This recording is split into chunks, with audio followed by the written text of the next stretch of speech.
हमारे कोदंडा राम साहब को और दूसरे मीटिंग में जाने का है, तो मैं 10 मिनट जो वाकया पेश है उस वक्त पूरे डिटेल्स बोलूंगा।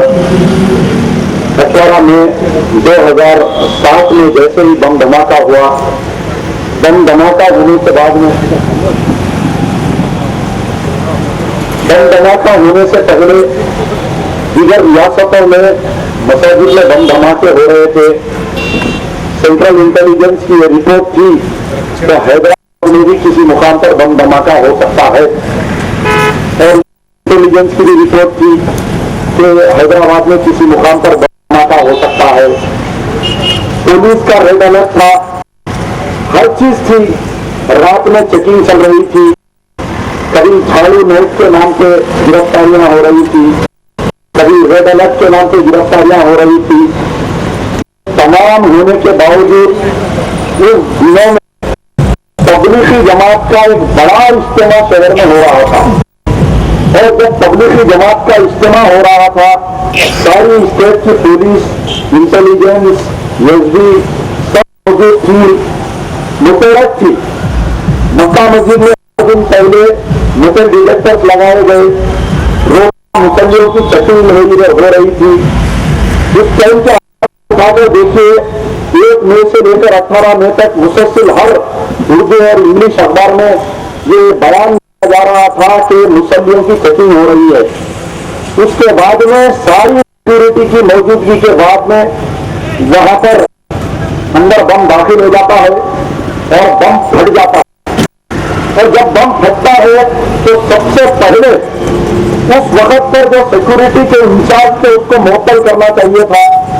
आज की तारीख तक उसके खिलाफ में कोई एक्शन नहीं लिया गया। उस वक्त का जो एसीपी था आज रिटायर्ड हो चुका है, वो मैं नाम याद नहीं आ रहा, शायद हमारे लतीफ मोहम्मद खान साहब को उसका नाम याद होगा, रेड्डन्ना नाम था शायद उसका। आज की तारीख तक भी टीवी चैनल पे आता है और मुसलमानों के ताल्लुक इतनी जहर अफसानी करता है कि आप बता नहीं सकते। उसका सारा रिकॉर्ड है, रिकॉर्ड होगा वो, लेकिन हर टीवी चैनल पे जब भी कहीं शहर में या हिंदुस्तान में बम धमाका होता, मुबारक के लिए उसको बुलाया जाता और आते से आते सीधा मुस्लिम तंजीमों के नाम लेता। अभी बम धमाका हुआ, अभी लोग परेशान है, बाहर भाग रहे, कोई ये समझ रहा है, कुछ लोग अंदर भाग रहे हैं अपने मासूम के लिए, कुछ लोग बचकर बाहर भाग रहे हैं, मुर्दों खाना शिफ्ट किया जा रहा है, जो मर गए उनको जख्मियों को दवा करा, मुर्दों की गिनती हुई। 15 या 20 मिनट के अंदर शहर के 3 IPS ऑफिसर, शहर के 3 IPS ऑफिसर, ये आज जो एडमिनिस्ट्रेशन हैदराबाद में बने हुए हमारे अमित कहा, बारहा इनको मीडिया में आने का बहुत शौक। ये जब जॉइंट कमिश्नर स्पेशल ब्रांच थे, ही रिपोर्ट थी कि मक्का मस्जिद में बम धमाका हो सकता है, फौरी तौर पर मीडिया में आए, आकर यह बयान कि इस बम धमाके के जिम्मेदार मुस्लिम तंजीम, हिंदी, बिलाल, इनके पास 2 रिकॉर्ड रहता है। क्या जी नामा दीजिए, नाम देने के बाद में बड़ा ऑफिसर अगर किसी को चोर करार देता है तो उसके पीछे जाने लगती है। एक बड़ा ऑफिसर अगर ये कह दे कि ये बम धमाका मुसलमान किया है तो सारे तहकीकात मुसलमानों के पीछे जाने लगी। उसके बाद में साबिका केसेस में जो मानिक प्रभु केस में जो मुस्लिम बच्चे फैजाबाद में मानिक प्रभु नामी एक शख्स को गोली मार दी गई, उसमें जो बच्चे मुलविस थे, जिनको बच्चों को गिरफ्तार किया गया था, वो बच्चों को जो बरी हो गए अदालत से, पहले उन बच्चों को उठाए। उसके बाद में सिद्धिम ज्वेलरी का एक मर्डर हुआ था, कुछ मुस्लिम बच्चों को डाले थे, उनको बरी कर दी, उन बच्चों को उठाए। ऐसा मुख्तलिफ ऐसे टीम बनाए गए जो साबिका में फॉर्मर ये पुलिस ऑफिसर पे ये इल्जाम था कि ये ऑफिसर मुसलमानों पर जुल्म करने रखते हैं। रामचंद्रन, फलाना या श्याम बाबू और कई ऐसे नाम हैं, पुलिस ऑफिसर्स के जिनका रिकॉर्ड है कि हमेशा ये मुसलमानों पर जुल्म करते आए हैं। ऐसे मुसलमान पुलिस ऑफिसरों को हरीश कुमार गुप्ता एक SIC सेल बनाए, स्पेशल इन्वेस्टिगेशन सेल, और उसमें 150 पुलिस वालों को डालकर तकरीबन 100-150 बच्चों को गिरफ्तार करे। प्राइवेट फार्म हाउस, एक पुलिस इंस्पेक्टर का जो बालापुर में फार्म हाउस है और एक पुलिस वाले का जो गंडीपेट में फार्म हाउस है, उस फार्म हाउस में ले जाकर सारे बच्चों को बरहना नंगे रखते हुए बच्चों के, अगर किसी की दाढ़ी है वहां पे जो खुरान है उसकी दाढ़ी नोच दी गई।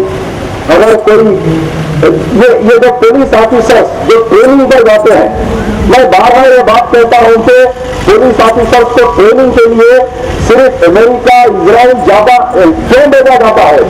आज देखिए अमेरिका का रिलेशन होने से अमेरिका भीख मंग रहा है। अमेरिका आज अमेरिका का इकोनॉमी डाउन हो गया, लेकिन सऊदी अरब का इकोनॉमी सुरखरू हो रहा। तो ये ऑफिसरों को सऊदी अरब भेजे ट्रेनिंग के लिए, इनको कोई मुस्लिम कंट्री नहीं भेजते, लेकिन इनको जहां जो इजराइल जाकर इजराइल की पुलिस कैसा वहां पर फलस्तीनियों को टार्चर करती है वो ट्रेनिंग लेकर आते हैं। ये सारे IPS ऑफिसर आकर इन बच्चों को यहाँ पर टार्चर करे, तकरीबन 25 दिन 30 दिन तक रखे। बच्चों के माँ बाप, खास तौर पर हमारे जुनैद के जो वालिद थे, हर सियासी दफ्तर को गए ये लोग, लेकिन कहीं टेलीफोन मिला या कहीं कुछ मदद की कोई करे। लेकिन मुझे अफसोस होता है ये कहीं कि मजलिस इत्तेहादुल मुस्लिमीन के जब दारुसलाम दफ्तर पर गए तो न सिर्फ इनके वालिद को धक्के मार के कहने लगे कि तुम्हारे बच्चे इन्वॉल्व है, मुस्लिम बच्चे, किसी को गिरफ्तार नहीं किया गया, गिरफ्तार किया जा चाहिए, सवाल किया जाए या नहीं, यहाँ पर वालिद से पूछ सकते हैं। यहाँ पर इमरान के जो खाली है उनके खानदानी ताल्लुक हुए, जब भी ये शिकार के लिए सुल्तान सलाउद्दीन उनके ही मकान में वहां पर शिकार के लिए ठहरते, यही ओवैसी दिल्ली में बैठ कर कि हाँ शायद फिलहाल टेररिस्ट है जो हिंदुस्तान के टाइम्स ऑफ अखबार में बात आई। उसके बाद SIC सेल काम किया गया और 3 मुकदमा जब बात बढ़ी, high court, human rights commission, काबिल मुबारकबाद है वो लोग जो यूसुफ अली साहब आज हमारे दरमियान नहीं है, माइनॉरिटी कमीशन के चेयरमैन थे उस वक्त पे, ये हिम्मत करते हुए ये बयान दिए, ऐलान दिए कि अगर इन बच्चों को पेश नहीं किया गया तो मैं इस्तीफा दूंगा, प्रोटेस्ट में इस्तीफा दूंगा। ये मेरे बात सामने बात कही और उस वक्त के टाइम्स ऑफ इंडिया में ये बात कही गई। उसके बाद में जब ये बच्चों को पेश नहीं किया जा रहा था तो high court, human rights commission के उस वक्त के डी सुभाष चंद्र रेड्डी चेयरमैन थे, वो खुद एक ऑर्डर दिए कि बच्चों को पेश करो, तो 3 मुकदमात में डाले। अब यहाँ पर एक इंपॉर्टेंट पॉइंट मैं बता रहा हूँ कि 3 मुकदमात, फर्जी मुकदमात डाले। एक क्राइम नंबर 100/2007 ऑफ CCS। अब ये अगर क्राइम नंबर की मेरे ख्याल पूरी चार्जशीट हो रखी थी, अगर कोई हमारे लोग देखना चाहे तो आप देखकर हंसीगे वो क्राइम नंबर 100। इसका नाम रखे greater transparency of Hyderabad, crime number का नाम रखे। जैसा गुजरात में ग्रेटर ट्रांसपेरेंसी ऑफ गुजरात बोलकर एक क्राइम नंबर है, उसी तरीके से हैदराबाद में क्राइम नंबर बना, crime number 100/2007 greater transparency of Hyderabad. इसमें स्टोरी बनाए 10 किलो बांग्लादेश से आया, कलकत्ते में आया, कलकत्ते से हैदराबाद में आया, ये लोग धमाका देने वाले हैं। RDX को फायर आ गए, चलते बांग्लादेश में आ गया। बॉर्डर कोर्ट वहां पर चोरी थी, हिंदुस्तान की कोर्ट चोरी थी, कलकत्ता आया, वेस्ट बंगाल की चोरी सो रही थी, हैदराबाद आ गया। आज ये लोग ढूंढ रहे, वो दिनों में आप रिकॉर्ड निकाल कर देखो, भवानी नगर की कुंडी पे 50-60 पुलिस वाले एक दिन देख रहे। मैं परेशान हुआ, जाते जाते तलाश करते थे, सपना 5-7 ढूंढ रहे थे। मैं बोला क्या है, तो बोले ढूंढ रहे। मैं बोला पहले जमाने में गरीब बुद्धि होता, किसी को बदला देना है तो बोलते थे जीवे घुटने फूटो, कुंडियों पे चिंदिया चुनो बोल के। मैं बोला इतनी जल्दी है मजलूम माँ बाप की बदला लग गई पुलिस वालों को, ये कुंडी पे वहां चिंदिया चुन रहे थे उस दिन पुलिस वाले। उसके बाद में एक और एक मुकदमा दायर करे, क्राइम नंबर 198/2007।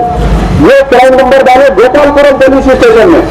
और ये क्राइम नंबर की स्टोरी कैसी है कि किसी ने गोपालपुरम पुलिस स्टेशन पे फोन करके कहा, गोपालपुरम पे उस वक्त ये रामचंद्रन वहां पर के इंस्पेक्टर है, बम धमाका हो रहा मक्का मस्जिद में, तहकीकात हो रही सीबीआई से, फेसबुक हो रहा गोपालपुरम पुलिस स्टेशन पे 198 क्राइम।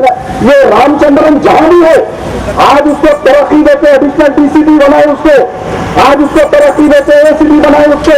आज शहर का एक मिनिस्टर, मैं नाम लेकर कहता हूं, जब भी कहता हूं, नागेंद्र उसको एडिशनल कमिश्नर बनाया, आज उसको नागेंद्र उसको एसीपी बनाया जाकर डीजीपी के पास।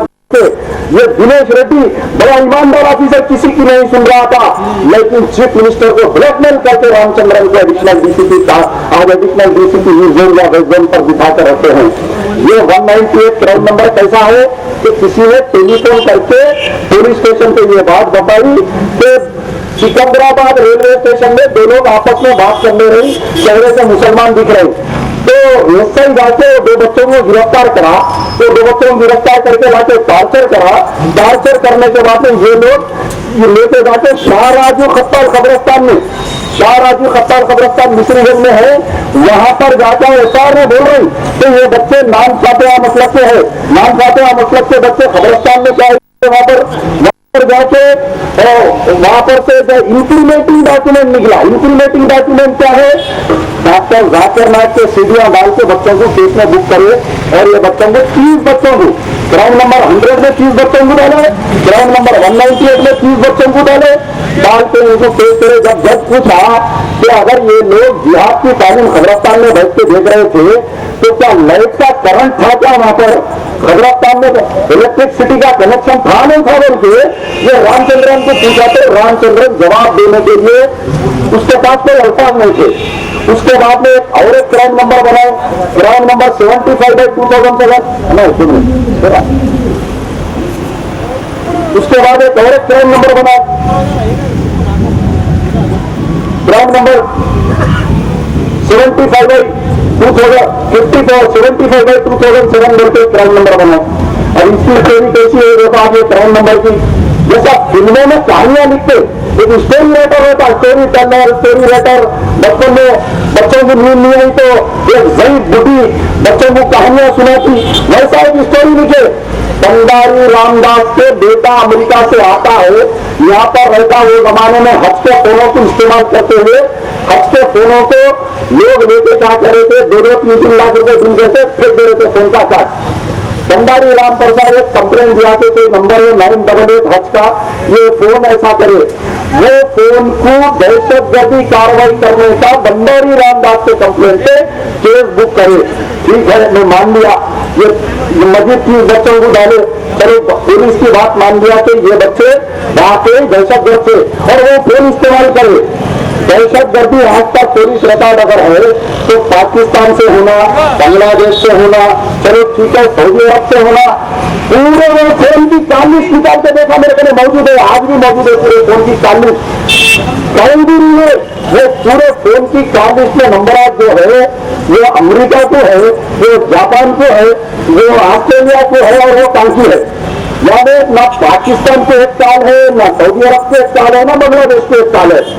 तो ये 3 मुकदमा बुक करे, 30 बच्चों को डाले, जुमला 60-70 बच्चों को डाले, एक केस में बेल मिली तो दूसरे केस में डाले, दूसरे केस में बेल मिली तो तीसरे केस में डाले, ऐसा करके 18 महीने तक बच्चों को चंचलगुड़ा जेल और बच्चों को चारलापल्ली जेल में रखे।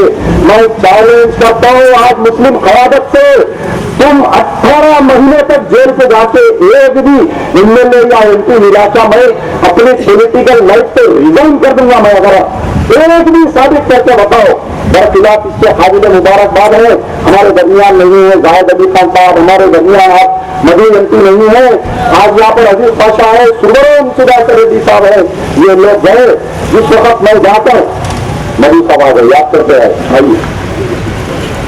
ये लोग जाकर जेल में मिलने के बाद में अभी जो सुनाए होते कि हम कुरान पे हाथ रखा खसा खाए, उसके बाद में मुलाकात बंद कर दिए, जैसा ही पेपरों में आने लगे। उसके बाद क्या हुआ कि जो लोग बच्चों के लिए अदालती कार्रवाई यानी एहतजाज करना, बयान देना, प्रोटेस्ट करना, ये तो हमारा काम था, लेकिन जो कोर्ट का काम जो कर रहे थे बहुत इंपॉर्टेंट होता है किसी की रिहाई के लिए, किसी मजलूम को मदद करने में जो कानूनी काम होता है वो रखता है, वो काम कर रहे थे हमारे लकीर खान साहब। हाजी को मुबारकबाद है। लकीर मोहम्मद खान के पुलिस वाले जाके डराए काउंटर वाले फलाने यानी देवालयों के कई नाम है उनके बच्चे जाके वहां पर डराने लगे उन लोगों को। ये हक हुआ कि सर चढ़कर बोलता है वक्त 25 महीने कोई जिंदगी में कौमों की जिंदगी में साले आती है और साले आज भी जो मौलाना नसीरुद्दीन के 2 बच्चों को मेरे सामने में मौजूद था, वो नामपल्ली कोर्ट में मौलाना का एक लड़का से बेल के लिए आया था किसी दूसरे बच्चे की, रामचंद्र ने इशारा करा आईना की मौलाना नसीरुद्दीन कोरगुर नदी आईना की पट पे बोल के बोला और बच्चे को लेके गए। आज लोग बोल रहे थे मक्का मस्जिद बम धमाके में पुलिस का कमिश्नर का बयान आया, साबिक डीजीपी का बयान आया और होता कि आप नॉट अरेस्टेड एनीबॉडी मक्का मस्जिद ब्लॉक। यकीनन तुम मक्का मस्जिद ब्लॉक केस में बोलते किसी को नहीं, तुम गिरफ्तार भी नहीं कर सकते थे, तुम्हारे पास तहकीकात नहीं थी, लेकिन ये 3 फर्जी मुकदमा डालते मक्का मस्जिद बम धमाके में बोलकर मौलाना नसीरुद्दीन के 2 बच्चों को गिरफ्तार करे। आज की तारीख तक कहा है यहाँ पर केस खत्म हो जाएगा बोलकर दूसरे मध्य प्रदेश की जेल में भिजा दिए। मध्य प्रदेश की जेल में बच्चे हैं वहां पर।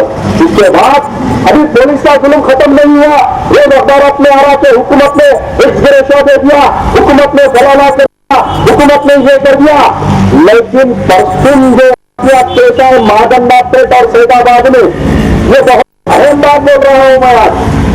मादन्नापेट सैदाबाद में जो वाकया पेश है उसके 5 क्राइम नंबर के नाम लेकर कह रहा हूं। Crime number 126 2012, crime number 128 2012, crime number 120 2012, crime number 133 2012। ये सिर्फ और सैदाबाद वाले 30 बच्चे जो मक्का में थे जिनको अदालत ने बरी किया, जिनको हुकूमत ने माफी चाहिए, जिनको हुकूमत ने एक्सग्रेशन देने का दावा किया, जिनको हुकूमत ने यह कहा कि गलत इनके साथ गिरफ्तारी हुई, सारे 30 बच्चों को फिर ये मुकदमों में डालिए, फिर डालिए। ये बात आज तक किसी को नहीं मालूम, फिर डालिए। लिखा मैं 12 पुकार कर मीटिंग में बोल रहा हूं कि पुलिस का जुल्म, ये जो पुलिस थाने है, ये इनकी ये पॉलिसी ये है कि मुसलमानों पर इतना जुल्म करो, इतना जुल्म करो, इतना जुल्म करो कि ये कौम मजबूर होकर हथियार उठा ले, ये कौम मजबूर होकर हथियार उठा ले और हम कल इनके हथियार के साथ फोटो छापेंगे और ये कहेंगे कि देखो हमने कहा था कि मुसलमान दहशतगर्द है, आज ये हथियार उठाकर हम फोटो बता रहे हैं। लेकिन आज हमने भी सियासत आ गई है, हम भी लड़ना जानते हैं। ये आरएसएस के जो छुपे आरएसएस का जो मास्क पहनकर जो पुलिस ऑफिसर ड्यूटी कर रहे हैं, हम उनको बेनकाब करते रहेंगे। यकीनन अगर हिंदुस्तान की पार्लियामेंट कर करे कि बीवी को अगर राज्यसभा की टिकट देती तो ये अमजदुल्ला खान कांग्रेस की सोनिया गांधी के जाकर कदम चुनता और हाथ चुनता, लेकिन एक नाचने वाली को राज्यसभा का टिकट दिया गया। हिंदुस्तान की पार्लियामेंट के लिए शर्म का दिन है जो रेखा को पार्लियामेंट का एक नंबर बनाया गया। अगर करकरे की बीवी को अगर देते राज्यसभा का टिकट तो मैं नहीं बल्कि पूरी मजलिस बता जाकर सोनिया गांधी का शुक्रिया अदा करती। क्यों? जो काम हमसे नहीं हो सका अल्लाह ने तो गैरों से काम लिया। अल्लाह ने फरमाया कि जब मेरी मखलूक नहीं कर सकती तो मैं अबादिलों से काम लिया हूं साबित में, और वैसे ही मेरा अल्लाह ने मुजाहिद आजम, मैं तो कहूंगा कि उस करकरे की बीवी को प्रेसिडेंट अवार्ड के लिए नॉमिनेट करे। कभी एनटीआर का नाम आ रहा, कभी फलाने का नाम, घुंघरू पेन के नाचने वाले को मैं हिंदुस्तान का भारत रत्न शान की बात है। अगर करकरे की बीवी को अगर हिंदुस्तान में भारत रत्न देंगे तो हिंदुस्तान के सारे मुसलमान हिंदुस्तान के जमहूरिया का शुक्रिया अदा करेंगे। ये मेरा मुतालबा है। दूसरा मुतालबा मेरा ये है कि जब स्वामी असीमानंद ने 5 मान लिया स्वामी अस्मियानंद, यानी इंसान का दिल कहीं भी पिघल जाता। कभी उनको जब जेल में मिला, कभी उनको ये बात कही, कभी लोग अपना सारा बयान किया, आप बदलो, अरे हम वो कौन से ताल्लुक रखते हैं जो वजू करने के लिए हम पानी नहीं बहाते, क्या हम किसी बेगुनाह का खून बहाएंगे? बतलाओ। हमारे इस्लाम में, हमारे कुरान में ये बात है कि हम वजू जब करते हैं तो पानी को जाया नहीं करते, लेकिन हम किसी बेगुनाह का खून नहीं बहाते। अरे मस्जिद तो मस्जिद, मुसलमान कोई मंदिर में भी बम धमाका नहीं कर सकता, चर्च में भी कोई बम धमाका नहीं कर सकता। हमें यकीन है कि एक दिन ये सब ला इलाहा इल्लल्लाह मोहम्मद रसूलुल्लाह बोलने वाले हैं। क्या हम इनको डराए? क्या हम इनके साथ कैसी कार्रवाई करें? बात मुख्तसर करते हुए, दूसरी तरफ जब स्वामी अस्मियानंद ने जो बयान लिया, सीबीआई के जज के सामने बयान लिया, कोई अखबार के इंटरव्यू नहीं लिया, कोई जेल के सुप्रीडेंट के सामने बयान नहीं दिया, सीबीआई के जज के सामने जब स्वामी अस्मियानंद बयान देने गया तो रहता ना थोड़ा, जब बोले कि तुम क्या वाकई बयान देने आए, बोले फिर दूसरे दिन गया स्वामी अस्मियानंद, बोले 33 दिन बोलो, ऐसा उसको 1 हफ्ते तक फिराए स्वामी अस्मियानंद को, ये सोचे कहीं ने बयान बदल लिया, लेकिन स्वामी अस्मियानंद बयान नहीं बदला। सीबीआई के जज के सामने बयान दिया, हाँ कि ये आरएसएस इसमें इन्वॉल्व है, आरएसएस का इसमें चेहरा है बोलकर 4 नाम लिया, आर माधवन का नाम लिया जो स्पोक्सपर्सन है, और एक 3-4 का नाम लिया। हमारा मुतालबा है कि फौरी उनको गिरफ्तार किया जाए। कभी बोल रहे सीबीआई तहकीकात कर रही, कभी बोल रहे एनआईए तहकीकात कर रही है, ये आज वादे नहीं हुआ। सीबीआई बोल रही हम चार्जशीट कर रहे हैं, एनआईए बोल रही हम तहकीकात कर रहे। और मेरी गुजारिश है मीडिया से, खास तौर पर मीडिया जो है ये हिंदुस्तान की डेमोक्रेसी का चौथा सुतून है। अगर मुसलमान खुश नहीं तो फिर हिंदुस्तान खुश नहीं। अगर आप इंसाफ नहीं करेंगे, मीडिया अगर सही रिपोर्टिंग नहीं करेगा, मीडिया अगर इंसाफ नहीं करेगा मुसलमानों के साथ, तो फिर हम मजबूर होकर किधर जाएंगे? कहीं भी बम धमाका होता है, मेरी गुजारिश है कि बगैर तहकीकात से ये नाम मत ले कि फलाना मुस्लिम ऑर्गेनाइजेशन है या फलाना मुसलमान है। मेरी रिक्वेस्ट है मीडिया से, तेलुगु मीडिया से और इंग्लिश मीडिया से मेरी रिक्वेस्ट है कि बगैर तहकीकात से आप उसमें एक प्रोफेशनलिज्म जर्नलिज्म बनकर आप तहकीकात करें और उसमें जो वाकयात है सही लिखे।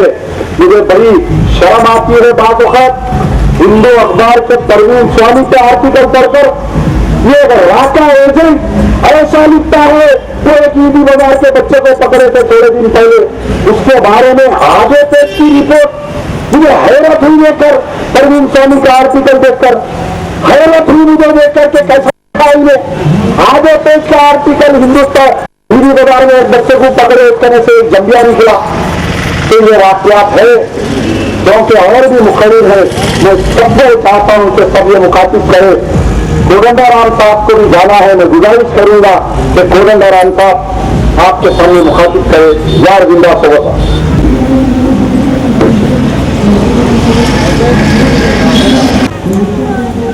के बारे में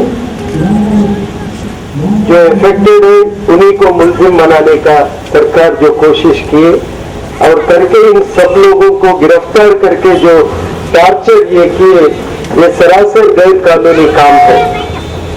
मैं सिर्फ एक बात कहना चाहता हूं कि आजकल बहुत सारे पॉलिटिकल लीडर्स के खिलाफ होती है, बहुत सारे लोग लीडर्स के ऊपर है ये, लेकिन किसी लीडर को गिरफ्तार नहीं किए आज तक।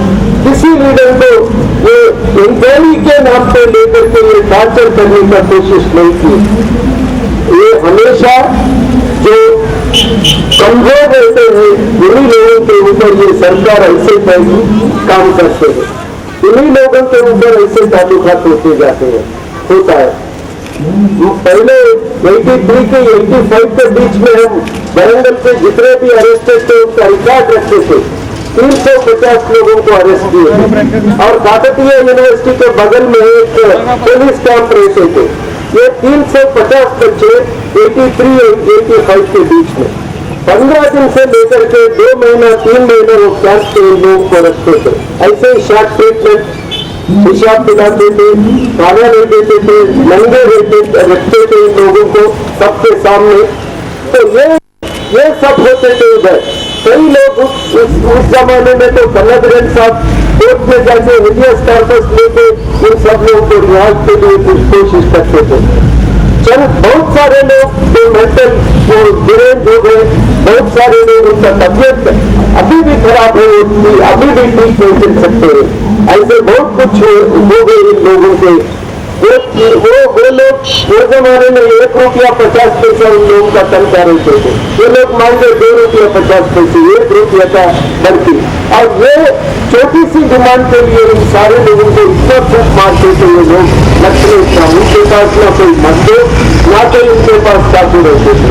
अभी भी उस्मानिया यूनिवर्सिटी के स्टूडेंट्स के खिलाफ एक स्टूडेंट के खिलाफ एक सौ केसेस है। और इसमें कई एससी स्टूडेंट्स हैं जिसके खिलाफ SC ST attractive SC student के खिलाफ एससी एसटी अट्रैक्टिव नहीं रख सकते हैं।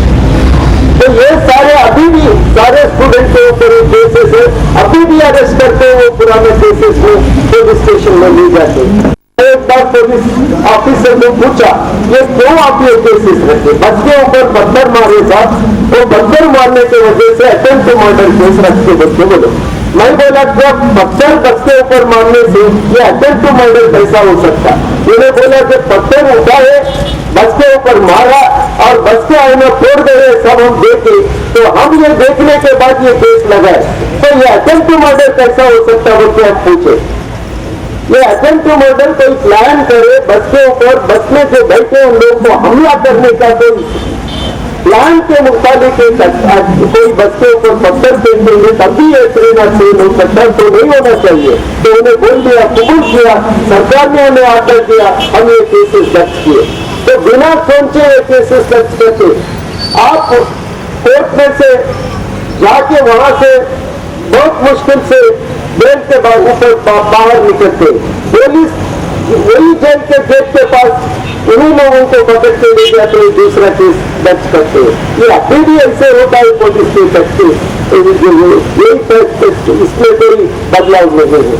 It is important. That is what we have to remember. And whatever has happened to these boys is totally unjust. The Constitution of India says all citizens are equal. Article 15 says all citizens are equal. Ambedkar fought for this clause. When he got an opportunity to prepare the Indian Constitution, he said that there should be one important clause in this Constitution which says all citizens are equal irrespective of their caste, economic status, religion and gender. Now this clause has to be applied. He was not satisfied with this clause. Ambedkar has added a second clause to this provision. He said the Constitution must offer equal protection to everyone. And then people even now ask why there is a specific provision in the Indian Constitution. And the answer is, in India there are many people who are subjected to ill treatment. They are discriminated. In order to offer protection to such classes of citizens, Ambedkar says we must have the second provision. So the Constitution must not only treat everyone as equal, but Constitution must also offer equal protection to every citizen in this country. Now in this particular instance, the person who suffers is also accused, becomes the accused. The one who suffers actually should get the support from the state, but the sufferer himself becomes an accused in this particular instance. And this is the, perhaps, the irony of the Indian entire legal system. We are not treating everyone as equal. As I said, if you are a powerful politician and chief the government for crores worth of properties, you are not treated. You are treated with some of the best treatment. You are always sent to the 5-star hotels and 5-star hospitals, but never to any police station. But if you are belonging to a weaker section, you are subjected to ill treatment. That is what happens in this particular instance. After the bomb blast and people came out in protest, there was firing. And after the firing, they started arresting again Muslim youth, and they were kept and subjected to prolonged arrest, the custody, and they were also suffered. They were also kept in the jail for long periods. Finally, it is only when CBI inquires and when the person makes a self-confessional statement that all these people are released. Now the tragedy is that I heard of schools and colleges giving this conduct certificate. But in this particular instance, the certificate comes not from school or college, but it is given a policeman. You arrest a person, keep them in jail for 3 to 4 years, and at the end of it you say, okay, we are sorry, and then finally close the case with a good conduct certificate. What is it that police should have actually done in this particular case? This in fact was recommended by the Amnesty International. In 93, Amnesty International came up with a book called Custodial Deaths in India. This has recorded a number of custodial cases of torture and custodial deaths. And at the end of it, Amnesty International asked a simple question: how come that the policemen continue this interrogation in spite of widespread protest? They came out with a simple answer. They said, if the government were to immediately detain the concerned police officer and file a case against the concerned police officer, none of these incidents would have repeated. But government has not taken action. In this particular instance, all those police officers were promoted. In the case of those police officers involved in dealing with the Naxalites, they were all promoted. Just to get promotion, a number of instances where ordinary innocent people were killed and shown as Naxalites so that they can get promotion. This is the kind of a peculiar system that we have in Andhra Pradesh legal system, in the criminal justice system. And therefore, what we have to demand is not merely, along with the, I support the demands already mentioned in this chapter. I also would like to suggest that all the police officers involved in this particular instance, involved in the interrogation, involved in the harassment and also the third-degree treatment, they should all be arrested and cases should be filed. Unless and until such police officers are punished, you can never secure justice, and the innocent youth can never be saved from illegal detentions and illegal tortures and illegal custody. So this is, what we should demand. And finally, I also would like to say that the kind of ill-treatment, the kind of injustice that is meted out to the Muslim youth, there should be a kind of a continuous and sustained campaign against this kind of vicious campaign and against the injustice meted out to the Muslim community. We would definitely be part of any such larger campaign and would also be continuously support any activities to secure justice to the Muslim community. I have already spoken to Ambedkar Kandani about this. In the recent incident, large number of innocent Muslim youths are implicated in cases. We shall also take up those cases. At this point of time, we met yesterday, we discussed about it. At this point of time, they are not arresting, but maybe they will use this sometime or the other, and therefore we shall continue our fight against these illegal cases and illegal detention. And these efforts I as a person and also as KSC, we would definitely be with the NDT and take up and render support to whatever kind of programs that you take up to render justice to the community. We will be with you. In the course of these activities, we will definitely extend our support and we would also take up programs on our own. Thank you very much for giving me this opportunity and also giving me a patient hearing. Thank you. Welcome.